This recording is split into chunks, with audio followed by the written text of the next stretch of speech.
こんにちは。野菜の日チャンネルです。桃の美味しい季節ですね。今日は硬い桃でも皮を丸ごときれいに剥く方法と食べ頃の桃をきれいにカットする方法をご紹介します。最後までぜひご覧ください。桃はデリケートなので強く握ったりしないようにそっと洗います。沸騰したお湯に1個ずつそっと入れます。全体を優しく回しながら5秒経ったら引き上げて、すぐに氷水に入れて冷やします。引き上げてからも余熱で火が通ってしまうので、短時間で冷やすことがポイントです。お湯が再沸騰してから次の桃を入れてください。優しく回しながら5秒経ったら引き上げます。すぐに氷水に入れてください。桃がすごく硬い時にはもう少し長めに湯煎しても大丈夫です。桃がよく冷えたら皮を剥きましょう。ヘタのところから皮をつまんで引っ張るとつるっときれいに剥けると思います。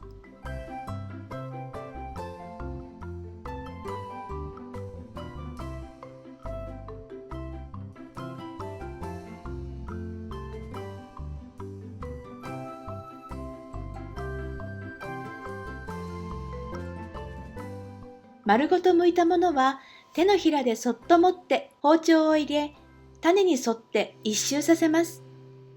切り込みのところに斜めに包丁を入れて切り出します。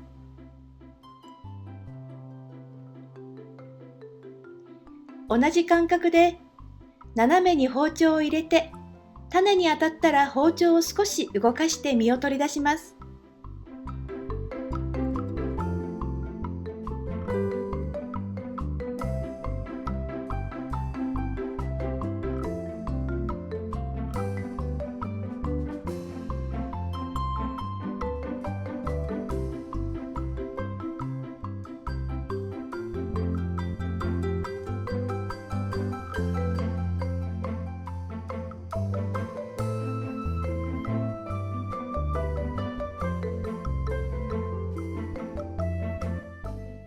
最後に残った実は種を切り取ります。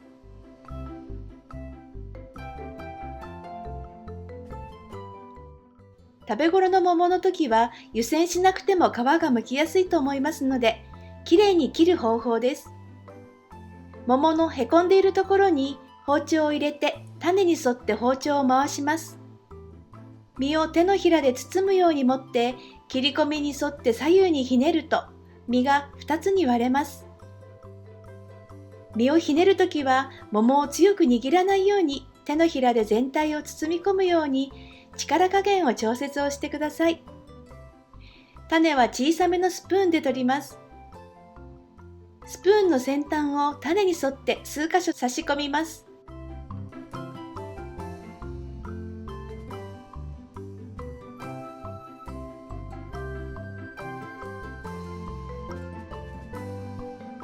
最後に種をすくうように差し込んで取り出してください。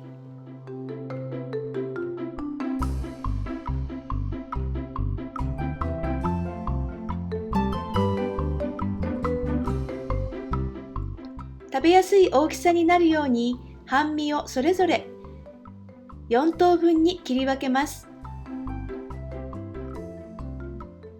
切り分けたら皮の実を取ってください。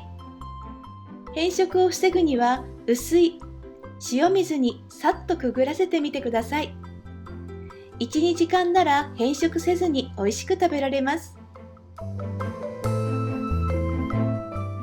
長時間つけていると桃の風味がなくなってしまいますので、入れたらすぐに取り出すくらいで大丈夫です。もうご存知の方もいらっしゃるかもしれませんが、ぜひ一度お試しください。最後までご視聴ありがとうございました。次回の動画もぜひご覧ください。